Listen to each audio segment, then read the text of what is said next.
ಇಂದು ನಾವು ಇರುವೆಗಳ ಬಗ್ಗೆ ಮಾತನಾಡೋಣ. ಹಗಲು ರಾತ್ರಿ ಶುದ್ಧ ಸಮರ್ಪಣೆ ಮತ್ತು ದೃಢಸಂಕಲ್ಪದಿಂದ ಶ್ರಮಿಸುತ್ತದೆ. ನಿಮ್ಮನ್ನು ಕಚ್ಚುವುದಕ್ಕಾಗಿ ಮತ್ತು ನಿಮಗೆ ಗಾಯವನ್ನು ನೀಡುವುದಕ್ಕಾಗಿ ನೀವು ಅವರನ್ನು ದ್ವೇಷಿಸಬಹುದು. ಆದರೆ ಪ್ರಪಂಚದಾದ್ಯಂತದ ಅನೇಕ ಸಂಸ್ಕೃತಿಗಳಲ್ಲಿ ಇರುವೆಗಳನ್ನು ಕಠಿಣ ಪರಿಶ್ರಮ, ನಿರ್ಣಯ ಮತ್ತು ಸಹಕಾರದ ಸಂಕೇತಗಳಾಗಿ ನೋಡಲಾಗುತ್ತದೆ. ಅವರು ಆತ್ಮ ಪ್ರಪಂಚದೊಂದಿಗೆ ವಿಶೇಷ ಸಂಪರ್ಕವನ್ನು ಹೊಂದಿದ್ದಾರೆಂದು ನಂಬಲಾಗಿದೆ. ಹಿಂದೂ ನಂಬಿಕೆಗಳಲ್ಲಿ ಎಲ್ಲ ಜೀವಿಗಳು ಮೌಲ್ಯಯುತವಾಗಿವೆ.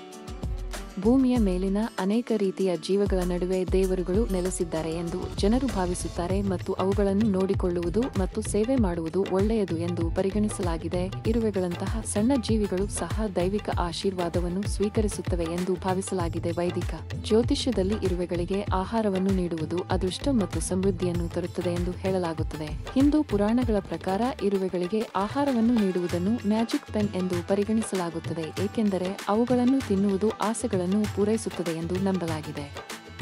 ಪದ್ಮ ಪುರಾಣದ ಪ್ರಕಾರ ಹಿಂದೂ ನಂಬಿಕೆಗಳಲ್ಲಿ ಇರುವೆಗಳನ್ನು ಭಗವಾನ್ ವಿಷ್ಣುವಿನ ಸಂಕೇತವೆಂದು ಪರಿಗಣಿಸಲಾಗುತ್ತದೆ ಮತ್ತು ಅವರಿಗೆ ಅತ್ಯಂತ ಪ್ರಿಯವಾದವುಗಳಾಗಿವೆ. ಜ್ಯೋತಿಷ್ಯ ಸಂಪರ್ಕ ವೈದಿಕ ಜ್ಯೋತಿಷ್ಯದಲ್ಲಿ ಇರುವೆಗಳು ಮತ್ತು ಆಕಾಶಕಾಯಗಳ ನಡುವಿನ ಸಂಬಂಧವನ್ನು ವಿಶೇಷವಾಗಿ ಒತ್ತಿ ಹೇಳಲಾಗಿದೆ. ಅಸ್ತವ್ಯಸ್ತತೆ ಮತ್ತು ಅನಿರೀಕ್ಷಿತತೆಗೆ ಸಂಬಂಧಿಸಿದ ನೆರಳಿನ ಗ್ರಹವಾದ ರಾಹು ಇರುವೆಗಳಿಗೆ ಆಹಾರವನ್ನು ನೀಡುವ ಮೂಲಕ ಸಮಾಧಾನಗೊಳಿಸಲಾಗುತ್ತದೆ ಎಂದು ಭಾವಿಸಲಾಗಿದೆ. ಅದು ತರಬಹುದಾದ ನಕಾರಾತ್ಮಕ ಪ್ರಭಾವಗಳನ್ನು ಸಮರ್ಥವಾಗಿ ತಗ್ಗಿಸುತ್ತದೆ.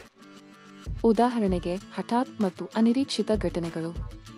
ಇದಕ್ಕೆ ವ್ಯತಿರಿಕ್ತವಾಗಿ ಆಧ್ಯಾತ್ಮಿಕ ಬೇರ್ಪಡುವಿಕೆ ಮತ್ತು ಕರ್ಮಚಕ್ರಗಳಿಗೆ ಸಂಬಂಧಿಸಿದ ಮತ್ತೊಂದು ನೆರಳಿನ ಗ್ರಹವಾದ ಕೇತು ಇರುವೆಗಳಿಗೆ ಆಹಾರವನ್ನು ನೀಡುವ ಅಭ್ಯಾಸದೊಂದಿಗೆ ಅನುರಣನವನ್ನು ಕಂಡುಕೊಳ್ಳುತ್ತದೆ ಎಂದು ನಂಬಲಾಗಿದೆ.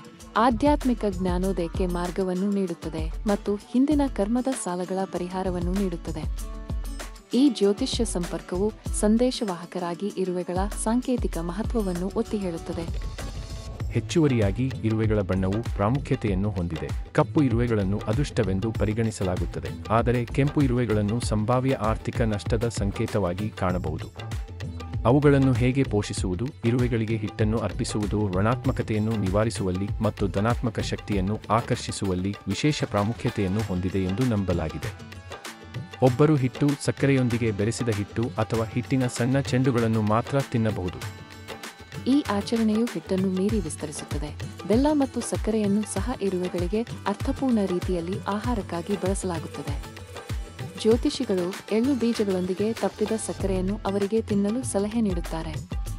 ಕಪ್ಪು ಇರುವೆಗಳು ಶನಿ ದೇವನನ್ನು ಪ್ರತಿನಿಧಿಸುತ್ತವೆ ಎಂದು ಭಾವಿಸಲಾಗಿದೆ ಮತ್ತು ಅವುಗಳಿಗೆ ಹಿಟ್ಟನ್ನು ಅರ್ಪಿಸುವ ಮೂಲಕ ವ್ಯಕ್ತಿಗಳು ಶನಿ ದೇವರ ಆಶೀರ್ವಾದವನ್ನು ಪಡೆಯುತ್ತಾರೆ ಮತ್ತು ಶನಿ ದೋಷದ ಋಣಾತ್ಮಕ ಪರಿಣಾಮಗಳನ್ನು ತಗ್ಗಿಸುತ್ತಾರೆ. ಅಕ್ಕಿ ಹಿಟ್ಟಿನೊಂದಿಗೆ ಸಕ್ಕರೆಯನ್ನು ಬೆರೆಸಿ ಇರುವೆಗಳಿಗೆ ತಿನ್ನಿಸುವುದು ದುರಾದೃಷ್ಟವನ್ನು ಹೋಗಲಾಡಿಸುತ್ತದೆ ಮತ್ತು ಸಾಲಗಳನ್ನು ತೀರಿಸಲು ಸಹಾಯ ಮಾಡುತ್ತದೆ ಎಂದು ನಂಬಲಾಗಿದೆ. ನಿರಂತರ ಸವಾಲುಗಳು ಅಥವಾ ಅಪಾಯವನ್ನು ಎದುರಿಸುತ್ತಿರುವವರಿಗೆ ಇರುವೆಗಳಿಗೆ ನಿಯಮಿತವಾಗಿ ಹಿಟ್ಟನ್ನು ಸಿಂಪಡಿಸುವುದನ್ನು ರಕ್ಷಣಾತ್ಮಕ ಕ್ರಮವೆಂದು ಪರಿಗಣಿಸಲಾಗುತ್ತದೆ.